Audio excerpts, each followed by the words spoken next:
Hi, this is Glit and we're here to talk about Direct Whitelisting.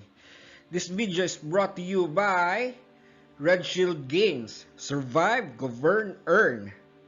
When you think of NFTs, you probably picture a community of crypto enthusiasts bonding over their favorite projects and making waves in the crypto space. And while we're not here to tell you that's not the case, that's why we're here. There are some people who are looking for a way to get involved in the NFT craze without having to do all the work. That's where whitelisting comes in. NFT whitelisting is the process of getting a crypto wallet address pre-approved for minting. NFT stands for non-fungible tokens, are constantly evolving, encapsulating proof of ownership for assets as far-reaching as digital art, metaverse lands, NFT gaming items, and even physical items. With such a wide cast of use cases, it's no wonder that the NFT phenomenon has become such a popular area within the crypto space. Why are NFT whitelists used? Projects practice NFT whitelisting for three main reasons: rewarding early supporters, preventing gas wars, and guarding against spam. First, rewarding early supporters. What the list provides is a means for a smaller group of the community to have early access to an upcoming NFT release. Some projects may be releasing free NFTs and exclusive content to whitelisted users, while others could be allowing pre-sale access at discounted rates. All whitelist offers vary depending on the NFT projects. Preventing gas wars. Since public NFT sales don't require whitelisting, a high number of users interacting with the smart contract simultaneously can cause transaction fees to rise significantly. This happens when users compete to get minting transactions approved first, driving up gas costs and leading to what we call gas wars. In contrast, whitelisting registration allows only a selected number of wallet addresses to mint the NFT before the public sale, which means the sale is less likely to experience network congestion and gas wars. Combating spam. By establishing whitelist users, projects can prevent spam from non-whitelisted address, in which case the whitelisting process ensures that mass account registrations are not allowed. Preventing spam accounts from accessing pre-sale minting is essential as they may slow down network efficiency and inflate gas fees for users. So, what are the benefits of NFT whitelisting?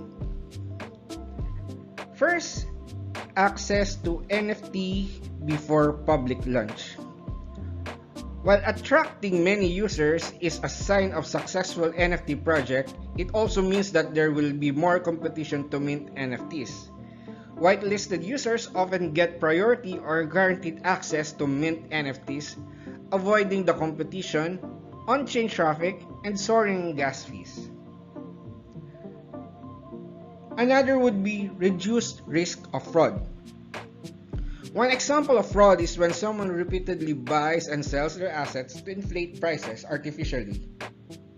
This practice, known as wash trading, is one of several tactics that bad actors use to manipulate the market.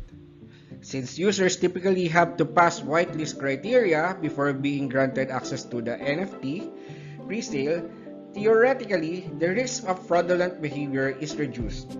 Restricting the mint period can also prevent bad actors from attempting to monopolize the project's NFT.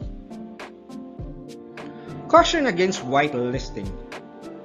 While priority or early access to crypto may sound like a lucrative idea, users should note that being on a whitelist and minting pre-sale NFTs does not guarantee profits. Also, remember to do your own research before minting and invest only what you are willing to lose. Given the volatility of the market, there is no way to accurately predict the demand of assets offered by new projects. How to get whitelisted in 3 steps. Of course, first, find a project. The NFT market is brimming with potential projects hoping to attract new users. These new NFT projects may offer whitelist spots before their official public launch. Next one, join Discord groups. Discord groups are the primary communication tool, followed by Twitter. Next and lastly, apply to be on the whitelist. Once you have done ample research on the project and whitelist criteria, it's time to apply to be one. Whitelist applications can range from filling out a simple Google form to earning a spot by being an active referrer of their project. Alright, now that we know the 3 steps towards getting direct whitelisting, let's look at RedShield Games, and you know what's awesome about this? Not only you can proceed with getting direct whitelisting, you can also win some exclusive NFTs. And to get your hearts pumping, here are some of the great looking in-game characters. To your left is Sophia, and to your right, Alexei.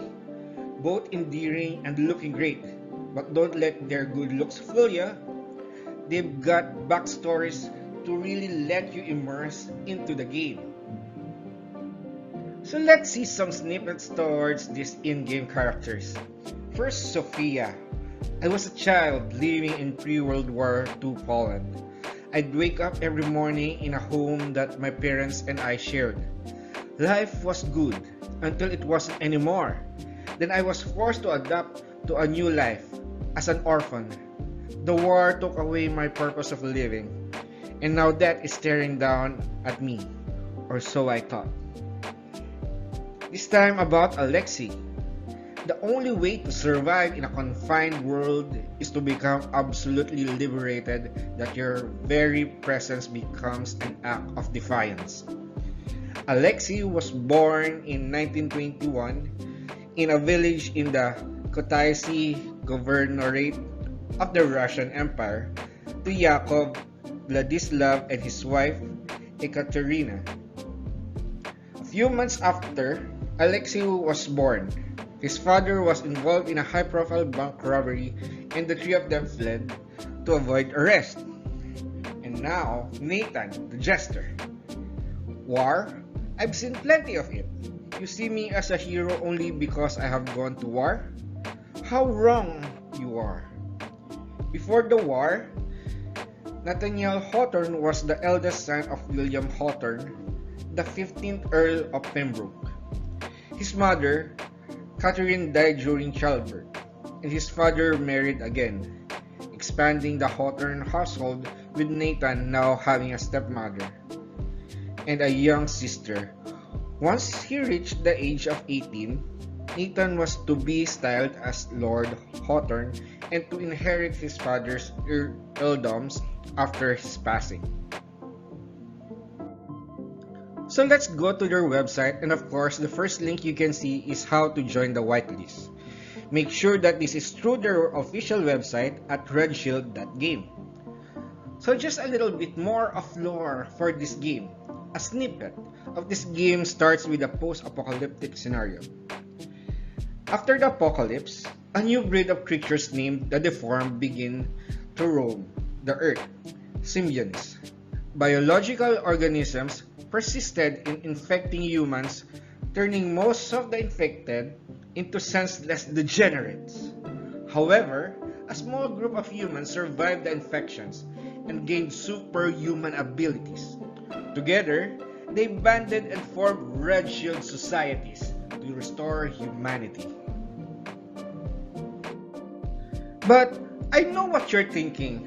It's a sad way to play if you can play within a community of fellow like-minded gamers, where you can share tips and tricks, ask questions, and just hang out to bond over your latest win. RedShield has also thought of this, and that's why they made this Discord community to be safe, fun, and engaging to everyone. where your voice can be heard and your insight as a gamer will be considered. Not to mention, you can ask your NFT questions here. This is another incentive to really participate and interact with everyone.